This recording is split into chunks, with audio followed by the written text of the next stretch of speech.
Si tu reçois 1 million d'euros aujourd'hui, est-ce que tu te sentirais libre? Bienvenue dans un nouvel épisode du podcast « La précarité financière n'est pas juste perdre son job ». Je suis Ingrid Francisque, la voix derrière Afro Budgeting Girl. Je sais, c'est la question la plus déplacée que tu as entendue aujourd'hui. Mais je te demande parce que j'étais avec des amis le week-end dernier. Ils sont tous en début de quarantaine, ils travaillent, et on a eu cette discussion sur le ton de la rigolade. On se demandait combien il nous faudrait pour se sentir libre financièrement. Et je m'attendais à des chiffres incroyables, dans les milliards. Mais pas du tout. C'est là que la discussion est devenue super intéressante. J'ai essayé de comprendre comment ils sont arrivés à ces chiffres. C'était des chiffres qui me paraissaient raisonnables. Rien qui dépasse le million.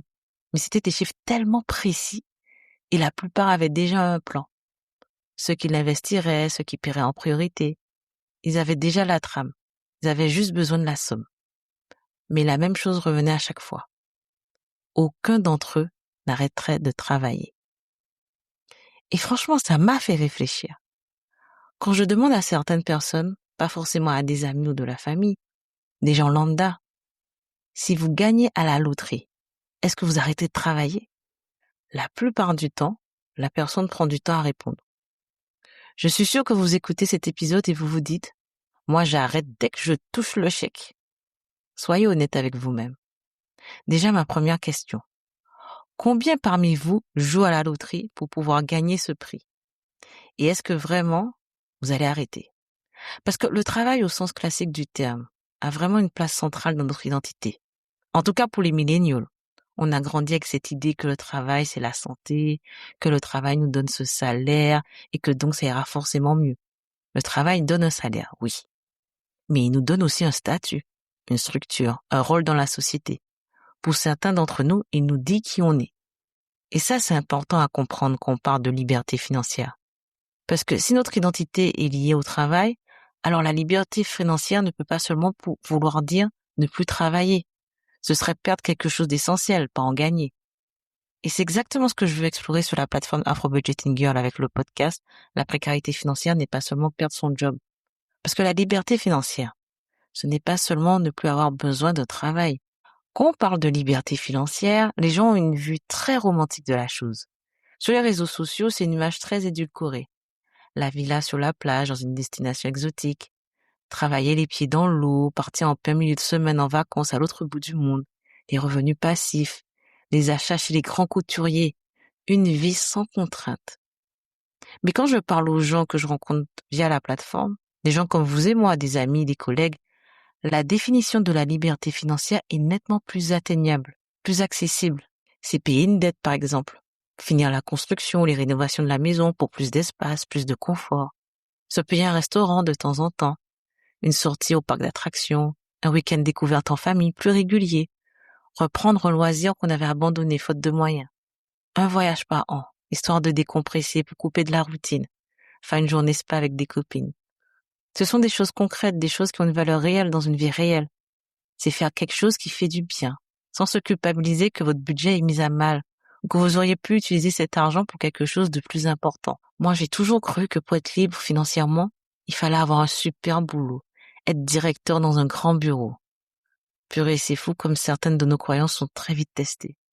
Les super jobs qu'on nous vendait dans les années 90-2000, c'était dans les domaines comme la finance, la médecine, les avocats, la banque, les ingénieurs. Des métiers qui sonnaient comme une promesse. Gagne bien ta vie et tu seras à l'abri. Je me suis décidée de faire de l'expertise comptable très tôt dans ma vie, vers la fin du collège. Parce qu'on me vendait l'idée que ça payait bien et que donc je serais libre. Non seulement à l'abri, mais je pourrais profiter. Et pour moi, profiter, c'était voyager. J'adore voyager. Pour moi, c'est le synonyme absolu de la liberté. Se sentir libre, se sentir légère, découvrir. Mais il y avait toujours quelque chose qui me rappelait que cette liberté était liée à ce travail, que je ne pouvais pas me permettre de perdre ou de quitter. Tu veux voyager, il te faut de l'argent. Pour avoir de l'argent, il faut travailler. J'avais construit très tôt cette idée que l'éducation m'assurait le job m'assurait le salaire et le salaire m'assurait la liberté. Mais je savais aussi que pour me sentir vraiment libre, j'avais besoin de construire un patrimoine.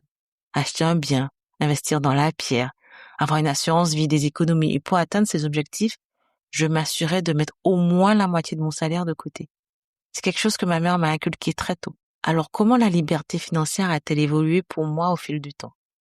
À 16 ans, mon premier boulot pendant les grandes vacances.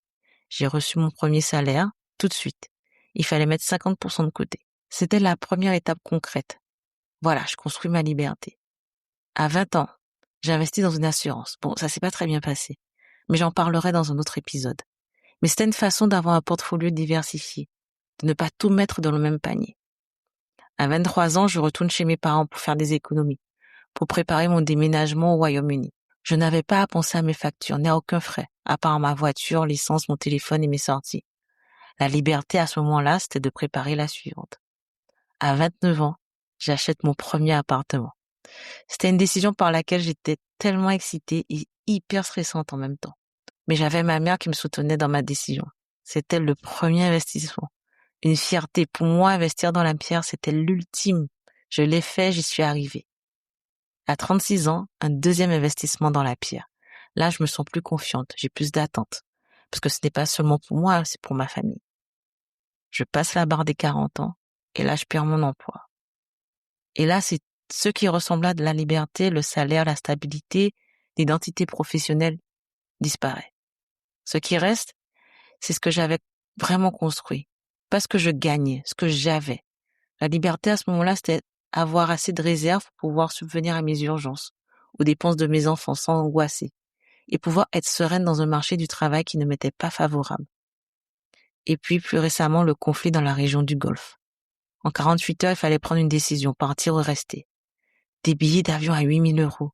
Une décision sous pression, avec une famille à protéger et moi avec un contrat de travail en intérim. La liberté à ce moment-là, ce n'était pas un chiffre sur un compte, c'était la capacité de faire face, d'avoir un plan B. La liberté, ce n'est pas l'absence de crise. C'est la capacité de traverser la crise sans que tout s'effondre. Il y a une question que je me suis beaucoup posée l'année dernière pendant ma période de chômage.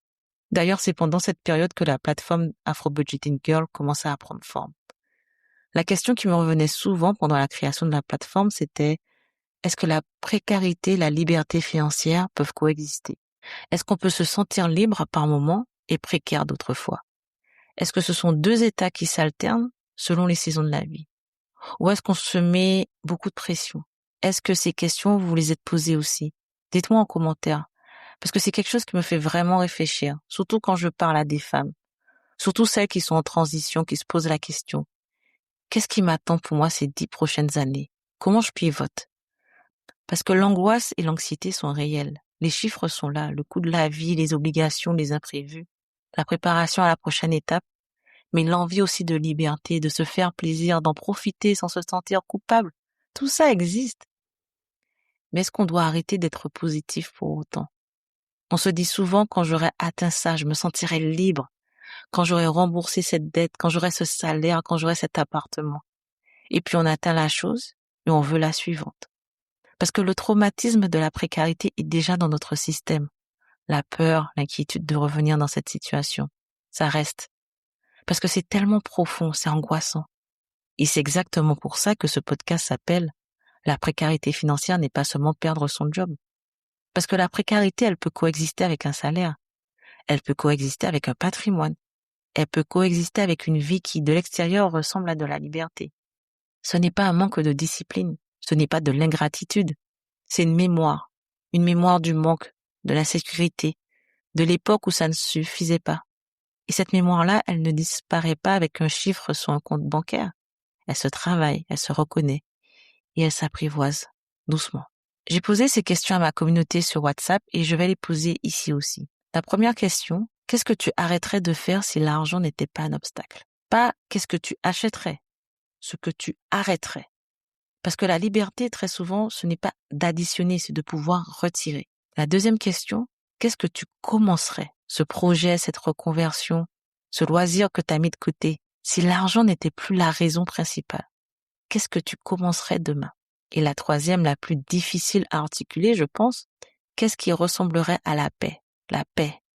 Ce sentiment de ça va, je suis stable, je peux respirer. Cette sérénité financière. Personne n'aura la même réponse. Il n'y a pas de bonne réponse. Mais je crois qu'on a besoin de se poser et d'avoir une définition plus réaliste. et plus personnelle de la liberté financière. Parce que tant qu'on court après la définition de quelqu'un d'autre, on ne se sentira jamais libre. Et c'est ça finalement le cœur de ce que Afro Budgeting Girl essaye de faire.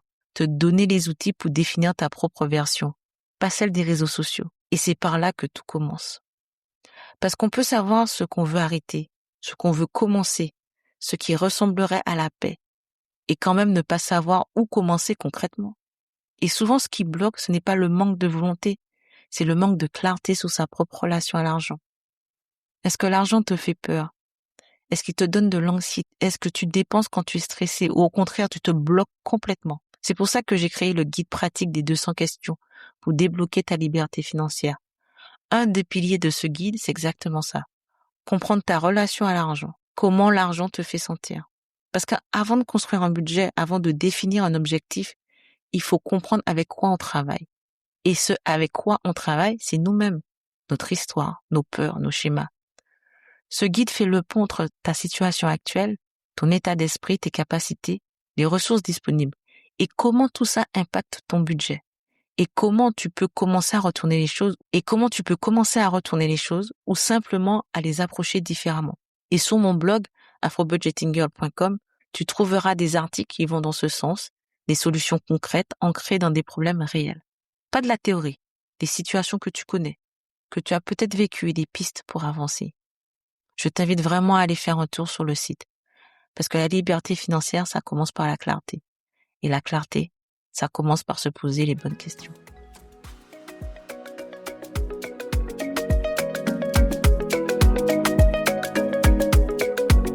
Merci beaucoup d'avoir écouté jusqu'ici. Si cet épisode t'a parlé, abonne-toi au podcast. La précarité financière n'est pas juste perdre son job.